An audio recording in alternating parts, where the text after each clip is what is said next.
Good morning. I'm going to try to talk quietly because right in front of me is a little birdhouse that I have hanging on my house. I'm going to turn so you can see.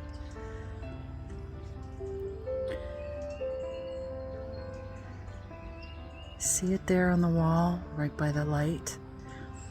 And there's a nesting chickadee that's going back and forth between the house and our antenna. I think she's feeding or getting her nest ready or something. And if I stand here long enough, she'll let me stay and watch. It's pretty interesting. We've had such beautiful bird song lately, and we get lots of birds here because I have a feeder, which I'm going to show you.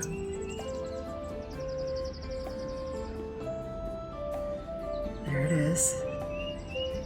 You can see the birds flying back and forth. They're always so grateful. It's very sweet. They hang out in the trees and they sing and they wait for me to fill it when it gets empty. It's pretty interesting. So I just wanted to share with you this beautiful spring morning. It's a little cold because we had rain last night, but there's a hawk.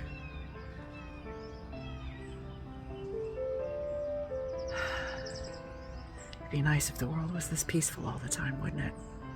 I'm also holding in my hand a copy of the book, The Way of the Wizard by Deepak Chopra. I'm just going to read you the opening of lesson 1. A wizard exists in all of us. This wizard sees and knows everything. The wizard is beyond opposites of light and dark, good and evil, pleasure and pain. Everything the wizard sees has its roots in the unseen world. Nature reflects the moods of the wizard. The body and the mind may sleep, but the wizard is always awake. The wizard possesses the secret of immortality. So I wish for you today that you catch a glimpse of your wizard and that you get to go outside if the weather is good and enjoy that, and that you have a beautiful day. I'll see you tomorrow.